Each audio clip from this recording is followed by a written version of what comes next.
Assalamualaikum warahmatullahi wabarakatuh. Perkenalkan, nama saya Sophie Aulia, NPM 19110504006, kelas 4C, Pendidikan Matematika UIN Raden Intan Lampung. Pada video kali ini, saya akan menjelaskan tentang Eko Pesantren, Pondok Pesantren Sambilil Muqarrabin Waibauga. Qala Rasulullah sallallahu alaihi wasallam, man ahya aradhan maitatan fahiyalah. Rasulullah sallallahu alaihi wasallam bersabda, barang siapa menghidupkan bumi yang mati, maka bumi itu menjadi miliknya. Hadis riwayat Tirmizi. Optimalisasi pelestarian lingkungan perlu dilihat dari berbagai perspektif, baik ilmu agama maupun ilmu-ilmu lainnya melalui Eko Pesantren. Pondok pesantren merupakan lembaga tertua di Indonesia yang beberapa di antaranya berperan sebagai institusi penting dan fleksibel sebagai lembaga yang dibutuhkan dan dekat dengan masyarakat. Di seluruh Indonesia terdapat 21.521 pondok pesantren dan 78% di antaranya terdapat di daerah pedesaan. Hal ini menjadi indikasi bahwa pesantren mungkin dapat berpotensi sebagai lokomotif bagi penularan kesadaran terhadap konservasi, pembangunan lingkungan, dan dapat berpengaruh pada komunitas pedesaan. Pendidikan pesantren merupakan wadah dalam melakukan proses pendidikan masyarakat, sekaligus sebagai modal sosial yang terus diberikan penguatan dan penghargaan untuk melakukan transformasi dalam membentuk manusia seutuhnya. Pondok pesantren merupakan lembaga pendidikan tradisional Islam yang bertujuan untuk mempelajari, memahami, mendalami, menghayati, dan mengamalkan ajaran agama Islam dengan menekankan penting moral keagamaan dan moral sebagai perilaku sehari-hari. Pada konferensi yang digelar 9-10 April 2010 yang dihadiri oleh 23 delegasi asing dari 14 negara termasuk dari Mesir, Libya, Filipina, Amerika Serikat, Malaysia dan Yordania, Inggris, serta 75 peserta dari berbagai pesantren di Indonesia. Konferensi tersebut membahas masalah pengelolaan lingkungan yang akan diterapkan pada pondok pesantren atau eko pesantren. Upaya untuk menumbuhkan kesadaran lingkungan melalui pendidikan lingkungan akan memberikan andil besar dalam mencegah perusakan lingkungan lebih jauh, bahkan memperbaiki kerusakan yang sudah terjadi.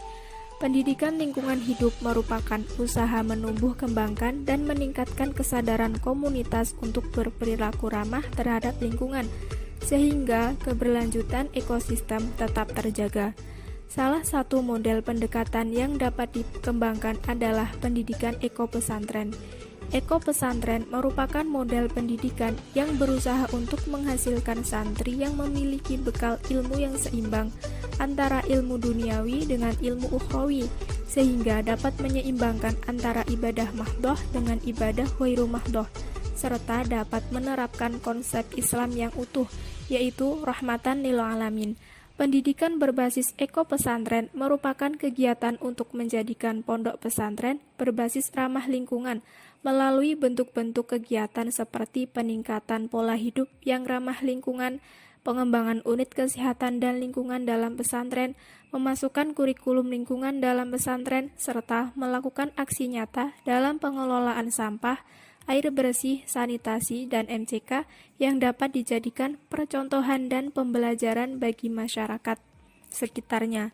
Melalui model pendidikan eko pesantren diharapkan akan melahirkan intelektual Islami yang berorientasi pada mutu, berdaya saing tinggi, dan berbasis pada sikap spiritual tetapi juga ikut andil dalam pembangunan bangsa yang memiliki pola pikir berwawasan lingkungan. Salah satu pondok pesantren yang menerapkan eko pesantren adalah Pondok Pesantren Sambilil Muqarrabin yang terletak di Jalan Santri, Kampung Sukaagung, Kecamatan Waibauga, Kabupaten Waikanan. Pondok pesantren ini lebih sering dikenal dengan Pondok PSM Sukaagung. Pondok pesantren ini dihuni oleh sekitar 40 santriwan dan 30 santriwati. Pondok pesantren ini dikelilingi oleh area persawahan. Adapun indikator eko pesantren yang telah ditetapkan yakni sebagai berikut. Pertama, pengelolaan sarana pendukung pesantren ramah lingkungan. Tentunya untuk mewujudkan eko pesantren harus memiliki sarana dan prasarana pendukung yang mumpuni dan mencerminkan upaya-upaya pengelolaan lingkungan hidup. Di antaranya yaitu penghematan sumber daya alam. Salah satu upaya pondok pesantren untuk menghemat sumber daya alam ialah penggunaan kayu bakar saat memasak. Hal ini bertujuan untuk mengurangi energi gas yang berlebih serta lebih ramah lingkungan. Kemudian, peningkatan kualitas pelayanan makan halal dan sehat, pengelolaan sampah dan kegiatan menjaga kebersihan lingkungan. Pengurus pondok pesantren menekankan setiap santri untuk menjaga kebersihan diri sendiri serta lingkungan dengan cara mewajibkan setiap santri untuk piket membersihkan lingkungan setiap pagi dan sore, serta kerja bakti setiap hari Minggu pagi. Selanjutnya, pengelolaan sanitasi dan MCK yang bersih dan sehat. Hal tersebut bertujuan untuk kenyamanan bagi santri tersebut. Dan yang terakhir yaitu pemanfaatan lahan dengan kegiatan ramah lingkungan.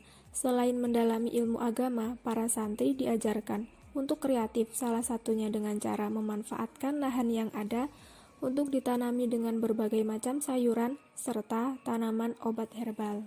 Indikator yang kedua yaitu pengembangan kegiatan lingkungan berbasis partisipasif. Dalam hal ini, pesantren harus berpartisipasi langsung dalam memberikan pendidikan lingkungan hidup kepada santri dan juga masyarakat sekitar pondok pesantren tersebut, misalnya dengan turut ikut dalam kegiatan menanam sayuran ataupun tanaman herbal. Indikator yang ketiga yaitu pengembangan kurikulum berbasis lingkungan. Penyampaian materi lingkungan hidup kepada para santri dapat dilakukan melalui kurikulum secara terintegrasi dan terpadu, ataupun mata pelajaran tersendiri. Salah satu pengembangan kurikulum berbasis lingkungan yaitu dengan diadakannya pramuka santri. Para santri diwajibkan untuk mengikuti pramuka. Dalam organisasi pramuka, santri akan diajarkan untuk peduli dengan lingkungan, seperti yang telah disebutkan dalam Dasar Dharma Pramuka yang kedua, yakni cinta alam dan lingkungan. Selain itu juga terdapat pembelajaran kitab waswaya yang menerangkan adab-adab yang harus dimiliki para santri, salah satunya untuk berolahraga. Di dalam kitab tersebut, santri diperintahkan untuk memanfaatkan waktu luang untuk berolahraga supaya badan tetap bugar serta lebih bersemangat dalam belajar. Selanjutnya ada kitab Risalatul Mahid yang juga menjelaskan tentang tata cara menjaga kebersihan, baik kebersihan diri sendiri, pakaian, makanan, serta lingkungan. Yang keempat yaitu kebijakan pesantren peduli dan berbudaya lingkungan.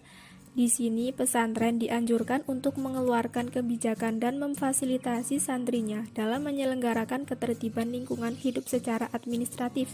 Misalnya dengan membentuk organisasi santri atau OKSI yang membawahi berbagai seksi kegiatan lingkungan, diantaranya seksi kebersihan dengan seksi kesehatan.